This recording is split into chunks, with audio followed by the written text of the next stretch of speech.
তোমরা বিগত ক্লাসে দৈর্ঘ্য সংকোচন ও কাল দীর্ঘায়ন সম্পর্কে বিস্তারিত জেনেছ।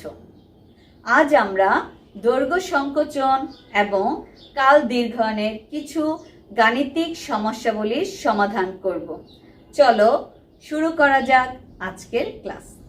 শিক্ষার্থীরা, চলো আমাদের আজকের টপিকের প্রয়োজনীয় সূত্র দুটি দেখে নিই।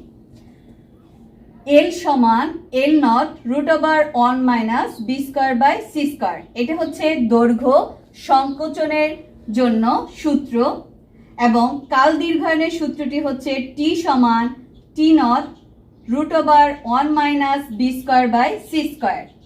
এখানে আমরা এল নট দিয়ে বোঝাতে চাচ্ছি পর্যবেক্ষক সাপেক্ষে স্থির বস্তুর দৈর্ঘ্য এবং এল দিয়ে নির্দেশ করছি পর্যবেক্ষকের সাপেক্ষে গতিশীল বস্তুর দৈর্ঘ্য। এবং খেয়াল করো, আমরা টি দিয়ে বোঝাচ্ছি পর্যবেক্ষকের সাপেক্ষে গতিশীল ঘটনার সময় এবং টি নট দিয়ে নির্দেশ করা হচ্ছে পর্যবেক্ষকের সাপেক্ষে স্থির ঘটনার সময় এবং বি দিয়ে আমরা বুঝতে পারছি বস্তুর বেগ এবং সি হচ্ছে আলোর বেগ এবং আলোর বেগ হচ্ছে 3 × 10⁸ মিটার পার সেকেন্ড। শিক্ষার্থীরা, তোমরা বোর্ডে একটি ম্যাথ দেখতে পাচ্ছ। একটি রকেট কত দ্রুতিতে চললে এর চলমান দৈর্ঘ্য নিশ্চল দৈর্ঘ্যের অর্ধেক হবে। তার মানে আমরা রকেটটির দ্রুতি নির্ণয় করতে চাচ্ছি। ধরা যাক রকেটটির নিশ্চল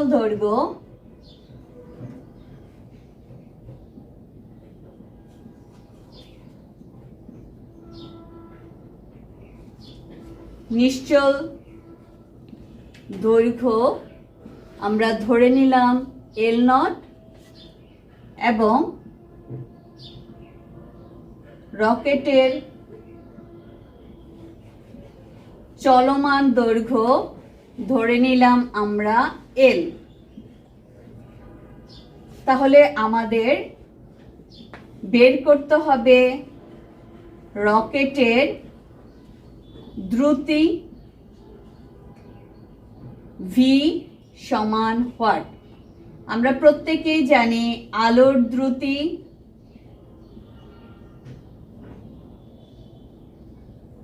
সি এবং এই সি এর মান হচ্ছে 3 × 10⁸ মিটার পার সেকেন্ড। তোমরা একটু খেয়াল করো, এখানে বলা হয়েছে চলমান দৈর্ঘ্য নিশ্চল দৈর্ঘ্যের অর্ধেক হবে। তার মানে আমরা এইখানে প্রশ্ন অনুসারে একটি তথ্য পাচ্ছি। সেই তথ্যটি হচ্ছে চলমান দৈর্ঘ্য। চলমান দৈর্ঘ্য মানে হচ্ছে এল, নিশ্চল দৈর্ঘ্য মানে এল নট, নিশ্চল দৈর্ঘ্যের অর্ধেক। তাহলে চলো আমরা সূত্রটি আগে লিখি। আমরা জানি দৈর্ঘ্য সংকোচনের সূত্রটি হচ্ছে এল সমান L naught root over 1 minus B square by C square. খেয়াল করো, এখন প্রশ্ন অনুসারে আমরা এল সমান কি পাচ্ছি? L naught by 2। তার মানে এল নট বাই 2 সমান L naught root over 1 minus B square by C square. এখন আমরা উভয় পক্ষ থেকে যদি এল নট কাটাকাটি করি, তাহলে আমরা উভয় পক্ষকে কাটাকাটি করার পরে পাচ্ছি 1/2 সমান root over 1 minus V square by C square. এখন আমরা উভয় পক্ষকে বর্গ করব। তাহলে বর্গ করলে হবে 1/4 সমান 1 minus B square by C square. আমাদের মূল উদ্দেশ্য হচ্ছে এখান থেকে এই দ্রুতি ভি এর মান নির্ণয় করা। তাহলে আমরা যদি এই অংশটাকে এই পাশে নিয়ে আসি, তাহলে এটা আছে মাইনাস, এই পাশে আসলে হবে প্লাস। এবং খেয়াল করো 1/4 এই জায়গায় প্লাস আছে, যখন আমরা ওই পাশে নিয়ে যাব তখন এটি হয়ে যাবে মাইনাস। তার মানে আমরা যদি ক্যালকুলেশন করি তাহলে ওই পাশে পাচ্ছি 4 লসাগু আর উপরে থাকতেছে 4 মাইনাস 1 বা B square by C square সমান হচ্ছে 3/4। প্রতি বি এর মান নির্ণয় করব, তাহলে সিটাকে আমরা ওই পাশে নিয়ে যাচ্ছি, খেয়াল করো। তাহলে এখানে কি দাঁড়াচ্ছে, বি স্কোয়ার সমান সি স্কোয়ার 3/4। এখন আমরা যদি বর্গমূল করি তাহলে দাঁড়াচ্ছে ভি সমান সি √3/4। আর আমরা প্রত্যেকেই সি এর মান জানি, 3 × 10⁸ √3/4। আমরা যদি এখন ক্যালকুলেটরে মান বসাই তাহলে বেগের মান পাচ্ছি 2.598 × 10⁸ মিটার পার সেকেন্ড। তার মানে আমরা পেয়ে গেলাম আমাদের রকেটের দ্রুতি 2.598 × 10⁸ মিটার পার সেকেন্ড। শিক্ষার্থীরা, চলো এবার আমরা পরবর্তী অঙ্কটি দেখে নিই। একটি ম্যাসন কণার গড় আয়ু 30 × 10⁻⁻8 সেকেন্ড। কণাটি যদি 0.95 সি বেগে গতিশীল থাকে তবে এর গড় আয়ু নির্ণয় করো। চলো দেখে নেই আমাদের অঙ্কে কি কি দেওয়া আছে। শিক্ষার্থীরা খেয়াল করো, এখানে ম্যাসন কণার গড় আয়ু দেওয়া আছে এবং আমাদের বলেছে গতিশীল গড় আয়ু নির্ণয় করতে। তার মানে আমাদের কাছে যে আয়ুটা দেওয়া হয়েছে এটা হচ্ছে ম্যাসন কণার স্থির অবস্থায় আয়ুটা। তার মানে আমরা লিখতে পারি স্থির অবস্থায়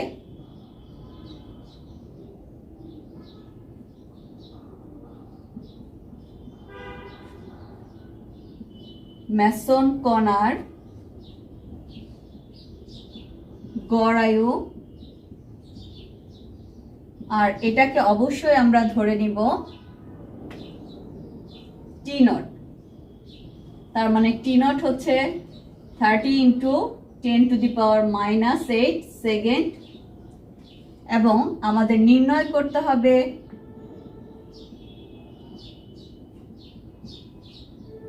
গতিশীল অবস্থায়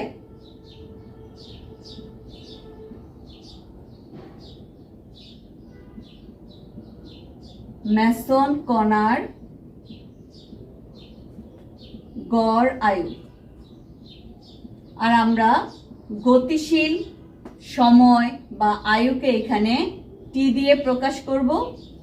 এবং খেয়াল করো, কণাটি 0.95 সি বেগে গতিশীল। তার মানে ম্যাসন কণার বেগ দেওয়া আছে, ম্যাসন কণার বেগ আমরা ভি দিয়ে প্রকাশ করব এবং সেই বেগের মান দেওয়া হয়েছে 0.95 সি। এখানে সি হচ্ছে, খেয়াল করো, আলোর বেগ, আর এটার মান কিন্তু আমাদের প্রত্যেকেরই জানা। চলো আমরা এখন প্রয়োজনীয় সূত্রটি দেখে নেই। আমরা জানি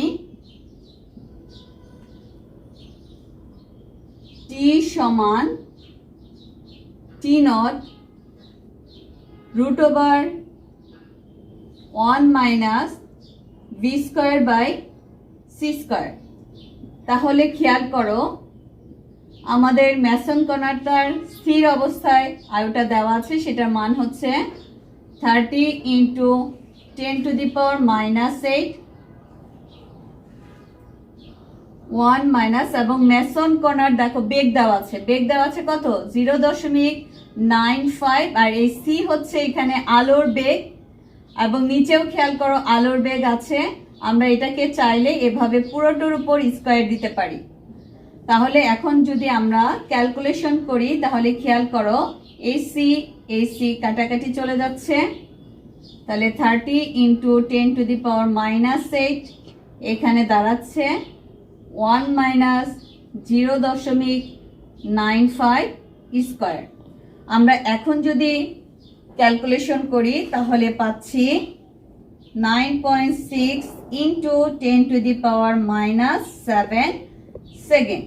তাহলে এটি হচ্ছে গতিশীল অবস্থায় ম্যাসন কণার গড় আয়ু। প্রিয় শিক্ষার্থীরা, তোমরা বোর্ডে একটি সৃজনশীল দেখতে পাচ্ছ। করিম ও তার বন্ধু রহিমের সাথে আপেক্ষিক তত্ত্বের বিভিন্ন বিষয় নিয়ে আলোচনা করলো। করিম বলল, একজন মহাশূন্যচারী 30 বছর বয়সে 2.5 ইন্টু 10⁸ মিটার পার সেকেন্ড বেগে একটি রকেটে চড়ে নতুন গ্রহের অনুসন্ধানে গেল। পৃথিবীতে রকেটের দৈর্ঘ্য ছিল 80 মিটার। আমাদের প্রথম প্রশ্নটি হচ্ছে, পৃথিবী থেকে পরিমাপকৃত গতিশীল রকেটের দৈর্ঘ্য কত হবে? চলো দেখে নিই কি কি দেওয়া আছে। শিক্ষার্থীরা খেয়াল করো, আমাদের রকেটের বেগ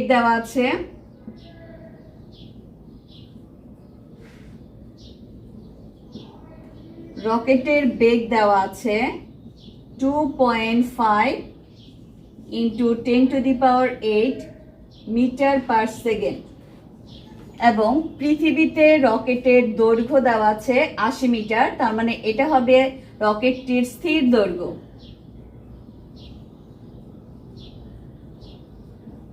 রকেটের স্থির দৈর্ঘ্যকে আমরা এল নট দিয়ে প্রকাশ করি। তাহলে এল নট দেওয়া আছে 80 মিটার এবং আমাদের প্রশ্নে চাওয়া হয়েছে রকেটটির গতিশীল দৈর্ঘ্য। তাহলে রকেটের গতিশীল দৈর্ঘ্য নির্ণয় করব আমরা এবং গতিশীল দৈর্ঘ্যকে এল দিয়ে প্রকাশ করা হয়। এবং আমরা জানি আলোর বেগ কে আমরা সি দিয়ে প্রকাশ করি এবং এই সি এর মান হচ্ছে 3 ইন্টু 10⁸ মিটার পার সেকেন্ড। এখন আমাদের প্রয়োজনীয় সূত্রটি হবে, আমরা সবাই সূত্রটি জানি, এল সমান L naught √1 minus V square divided by C square. এখন আমরা মানগুলো বসিয়ে দেই। এল নটের মান দেখো দেওয়া আছে 80 মিটার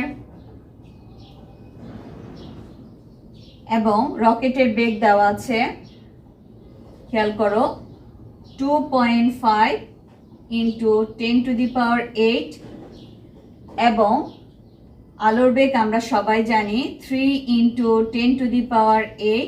আমি ইচ্ছে করলে এটাকে পুরোটার উপরে স্কয়ার দিতে পারি।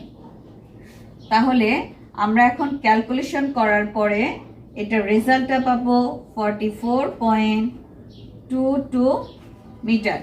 তাহলে এটিই হচ্ছে আমাদের রকেটটির গতিশীল দৈর্ঘ্য।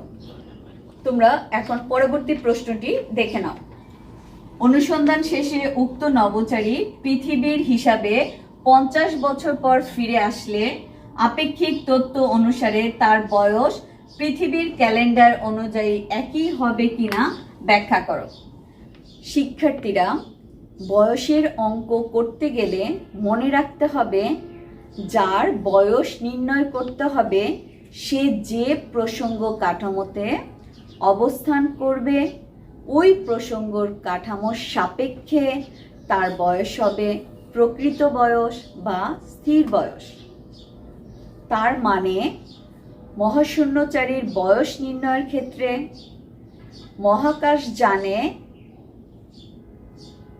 সাপেক্ষে তার বয়সটা হবে স্থির, কিন্তু পৃথিবীর সাপেক্ষে তার বয়সটা হবে গতিশীল।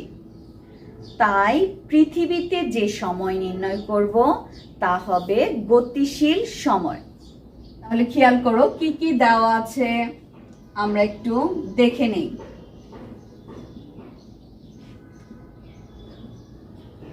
পৃথিবীর হিসাবে 50 বছর পর ফিরে আসলো, তাহলে এটা হবে আমাদের গতিশীল সময় নভোচারীর সাপেক্ষে। তাহলে পৃথিবী থেকে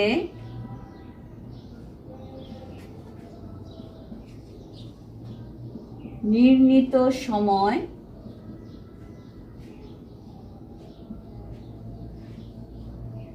টি সমান দেওয়া আছে 50 বছর। আর আমরা আগেই জানি রকেটের বেগ হচ্ছে 2.5 10 to the power 8, 2.5 into 10 to the power 8 metre per second. আমরা মূলত বের করব রকেটে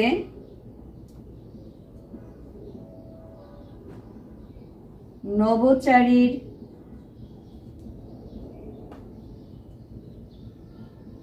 বয়স বৃদ্ধি কতটুকু হয়েছিল, আর সেটা হবে নভোচারীর সাপেক্ষে টি নট আমরা নির্ণয় করব। তাহলে চলো দেখে নেই আমাদের আজকের সূত্রটি। আমরা জানি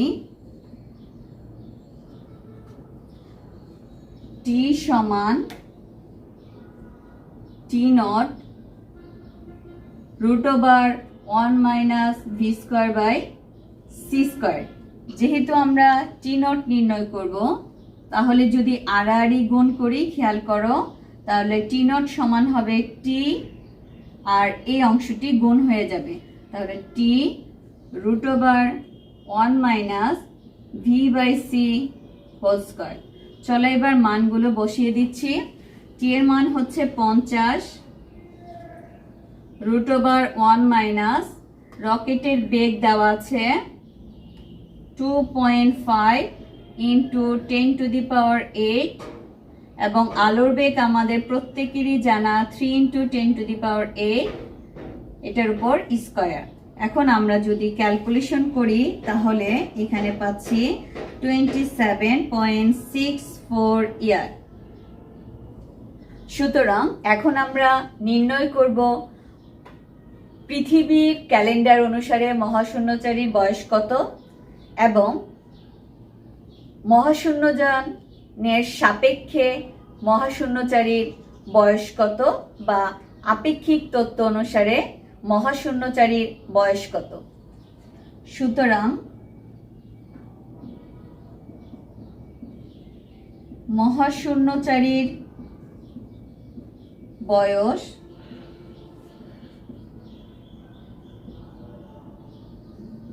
পৃথিবীর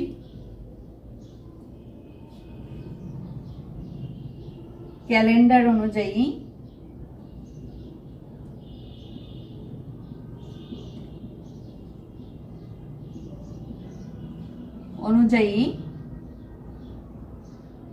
সে 30 বছর বয়সে মহাকাশে গিয়েছিল এবং পৃথিবীর হিসাবে সে 50 বছরে ফিরে এসেছে, তাহলে হবে 80 বছর। এবং মহাশূন্যচারীর বয়স আপেক্ষিক তত্ত্ব অনুসারে